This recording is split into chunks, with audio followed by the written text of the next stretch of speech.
বটিধার। রাজু আহম্মদ খানের ছোট গল্প। লোকটির নাম নিয়ামত। সৃষ্টিকর্তার অশেষ নেয়ামত তাকে অনেক পরিশ্রম করবার ক্ষমতা দিয়েছেন। আফতাবনগর ও বনশ্রী আবাসিক এলাকার সমস্ত বাসা বাড়ির নিচে প্রত্যেকদিন হাঁক ডাক পারে নিয়ামত, করবেন বটিধার, করবেন বটিধার। এই সময় ঈদের আগে তার বটিধারের অনেক কাস্টমার। দুপুরের তপ্ত রোদে, বিকেলের স্তিমিত তাপমাত্রায়, সকালের টাটকা রোদে ওই একটিই কাজ তার, বটিধার। একটি পায়ে চালিত মেশিন ঘাড়ে নিয়ে পুরো এলাকা জুড়ে তার বিচরণ। ঈদের আগে এই বটিধার অনেক তাৎপর্যপূর্ণ। যদিও গরু এবং খাসির কাজে ব্যবহৃত হয়, ছোরা, চাপাতি, দাও, আরও কত কী। বটির ব্যবহার হবে মুরগি কাটতে, বড় বড় মাছ কাটতে। তাই বটির সঙ্গে রীতিমতো যুদ্ধ চলছে নিয়ামতের। এই বড় বড় মাছ এবং মুরগি বড়লোকের ছেলেমেয়েরা খায়। নিয়ামতদের ভাগ্যে জোটে না। সারা বছর ডাল আর গুঁড়ো মাছ খায় তারা। গুঁড়ো মাছ অবশ্য চোখের জন্য উপকারী, তবে প্রায়ই টাটকা মাছ কপালে জোটে না নিয়ামতদের। নিয়ামতের স্ত্রী শেফালির হাত কেটে হা হয়ে গেছে। মেরাদিয়া বাজারের পাশে মাছ কাটে তারা, মোটামুটি আয় হয়। হাতের কেটে যাওয়া জায়গায় কাপড় বেঁধে উঠে পড়ে লেগেছে মাছ কাটতে। বনশ্রী এলাকার নানান অভিজাত পরিবারের জন্য বড় বড় মাছের দরকার। শেফালির মতো আরও অনেকেই দল বেঁধে কাটে সেই মাছ। ভদ্রলোকেরা মাছ কাটা নিয়েও দামাদামি করে। কেউ হয়তো তা করে না, কিন্তু দয়া করে এক টুকরো মাছ তাদেরকে দেয় না কেউ। একটি বড় মাছের টুকরো, না জানি কত মূল্যবান। শেফালিকে দেবে কেন? শেফালি তো মাছ কাটার বিনিময়ে টাকা পায়। শেফালির এক ছেলে এক মেয়ে। মেয়ের পড়াশোনা উচ্ছন্নে গেছে। বয়স 12 বছর। নাম মরিয়ম। মায়ের সাথে বসে মাছ কাটায় সাহায্য করে সে। এক মানবাধিকার কর্মী তাকে প্রায় দেখে 20 টাকা করে দেন, বলে এইটা আমার মেয়ে, এই টাকা জমিয়ে ওর বিয়েতে খরচ করা হবে। শেফালিও খুব খুশি হয়। একবার সেই মানবাধিকার কর্মী কাস্টমারদেরকে বলছিলেন, আপনারা সবাই মাছের একটি টুকরো এই মাছ যারা কাটে তাদেরকে দিবেন। তারা তো বড় মাছের টুকরো খেতে পায় না। শুনে মাঝ বয়সী এক নারী ক্রেতা অস্পষ্ট একটি বাজে মন্তব্য করলেন। তারপর জোরেই বললেন, কেন দেব? ওরা কি মাছ কেটে টাকা পায় না? যাই হোক, এই বছরেও জানুয়ারিতে শেফালিদের বাড়িওয়ালা ঘরভাড়া বাড়িয়ে দিয়েছেন। করোনার পর থেকে এই উপদ্রব শুরু হয়েছে। কোথায় বাড়ি ভাড়া কমাবে? তা না করে বাড়িওয়ালারা দল বেঁধে বাড়ি ভাড়া বাড়াচ্ছেন। শেফালিদের বাসা মধ্যপাড়া লাল মিয়ার গলি। বটি ধার করে নিয়ামত এবং বাজারে মাছ কাটে শেফালি। ঠিক একই সময় ঘরে ফেরে তারা। সন্ধ্যের একটু আগে। এই বাসায় নিয়ামতের শাশুড়িও থাকেন। নিয়ামতের ছোট ছেলে পটলকে দেখাশোনা করেন। পটল মেরাদিয়া সরকারি স্কুলে পড়ে, 4র্থ শ্রেণীর ছাত্র। পড়ালেখায় খুব ভালো। নানির সঙ্গে টর টর করে কথা বলে। ছোটবেলা থেকেই নানির সঙ্গে থাকতে থাকতে বাবা মাকে একদম ভুলেই গেছে পটল। স্কুল থেকে এসেই গোসল করে। নানিই করিয়ে দেয়, খাইয়ে দেয়। বিকেল হলে পটল টিভি দেখতে বসে।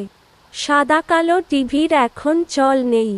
দেয়ালের সঙ্গে সাঁটানো আছে রঙিন টিভি। অখ্যাত কোম্পানির টিভি। ডিশ ক্যাবলের সংযোগ আছে। রাতদিন একটানা চলছে। ছবি একটু ঝিরঝির করলেও পটলের নানি রোজ 1-2টা সিনেমা দেখে। নিয়ামতের পরিবারে 3 জনের আয় সংসার কষ্টে কোনোমতে চলে। 12 বছর বয়স হলেও মরিয়মও জব্বর মাছ কাটতে পারে। তবে সাধারণত তার মাকে মাছ কাটতে সাহায্য করে সে।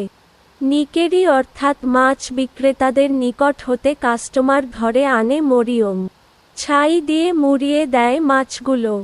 খাঁজ কাটা লোহার টুকরো দিয়ে মাছের আঁশ ছাড়িয়ে দেয়। কাটবার আগে মাছে ছাই দিতে হয়, যাতে সেগুলো পিছলে না যায়। কুলসুম নামের এক বেটি আছে, মধ্যপাড়ায় থাকে। স্বামী পরিত্যক্ত। একটি প্রতিবন্ধী ছেলেকে কোলে করে নিয়ে প্রত্যেকদিন ছাই বিক্রি করে। প্রতিবন্ধী ছেলেটির মুখ দিয়ে অনবিরত লালা ঝরে। বাসা বাড়িতে ছাড়াও এই বাজারে তার ছাই হরদম বিক্রি হয়। নিয়ামতের বাসায় ইলেকট্রিক প্রিপেইড মিটার খুব অত্যাচার করছে তাদের উপর। টাকা ঢুকালেই শেষ হয়ে যায়। সে যেন এক আস্ত ব্ল্যাক হোল, অন্ধকারের ভয়ঙ্কর এক গ্যালাক্সি। কত মানুষের অভিযোগ, এখানে টাকা ঢুকালে তার হিসেব থাকে না। 2-4 দিনেই লালবাতি জ্বলতে শুরু করে। ইলেকট্রিক প্রিপেইড মিটারের বিরুদ্ধে অনেক নিম্ন মধ্যবিত্ত ও মধ্যবিত্তদের প্রতিবাদ করতে শুনেছে তারা। সেদিন এক মাঝবয়সী বিধবা নারী ডেস্কো অফিসের সামনে দাঁড়িয়ে গলা ফাটাচ্ছিলেন। মিটারে টাকা ঢুকালেই টাকা থাকে না, এটা কোন সিস্টেম করল সরকার? আরও কত উচ্চবাচ্য কথা, কার কথা কে শোনে? দাঁড়িয়ে দাঁড়িয়ে শুনছিল নিয়ামত। নিয়ামত তাকে আগে থেকেই চেনে। করোনায় মারা গেছেন তার স্বামী। তার স্বামী জামে মসজিদের পেশ ইমাম ছিলেন। ইমাম সাহেব মারা যাবার পর তার স্ত্রী বাড়ি বাড়ি আরবি পড়ায়। মরিয়মকেও পড়িয়েছিল কয়েক মাস। নিয়ামতেরও প্রিপেইড মিটারে একই দশা। আফতাবনগর বটতলায় প্রায়ই মোবাইলে টাকা ঢোকায় নিয়ামত। কোনো সময় বনশ্রীতে। কোনো হিসেব পায় না নিয়ামত। মোবাইলে টাকা ঢুকালেও ফুরুত করে নাই হয়ে যায়। জামালপুরের সরিষাবাড়ি তাদের গ্রামের বাড়ি। সেখানে থাকেন তার বৃদ্ধ মা বাবা ও অন্ধ মজনু কাকা। ছোটবেলায় টাইফয়েডে চোখ হারিয়েছেন মজনু কাকা। বড় হয়ে আর বিয়ে করেননি তিনি। বাসস্ট্যান্ডে দাঁড়িয়ে ভিক্ষে করেন। নিয়ামত বলেছে ভিক্ষে করা ভালো নয়, কিন্তু কাকার তো 2 চোখই নেই।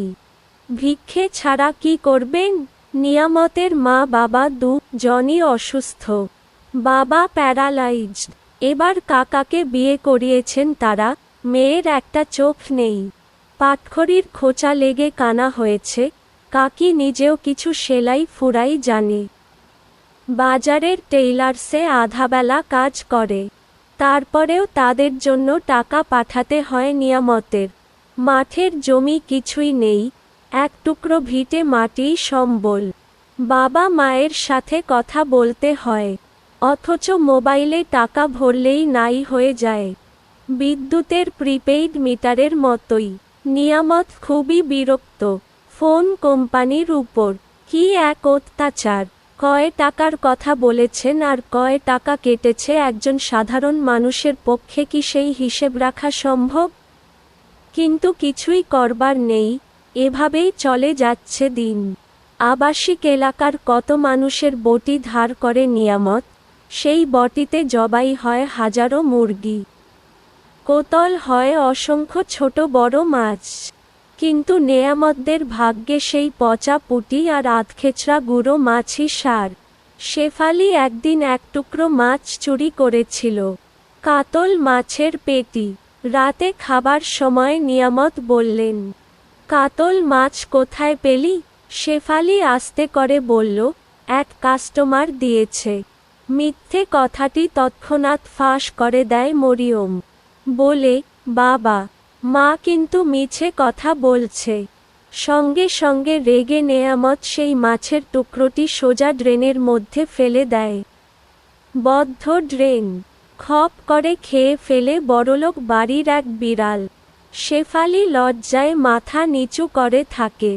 রাতে খাওয়া দাওয়া শেষ করে সবাই যখন ঘুমিয়ে পড়ে, শেফালির কিছুতেই ঘুম আসে না। পরদিন ঈদুল আজহা। বাড়িতে বাড়িতে ব্যস্ত হয়ে পড়ে নিয়ামতের ধার করা বটি। গরু খাসি মুরগির সাথে সমানতালে শব্দ করে ভাজা হয় বড় বড় মাছের টুকরো। শরীরের ঘাম ঝরিয়ে যে মাছ শেফালিরা রোজ কাটে মেরাদিয়া বাজারে।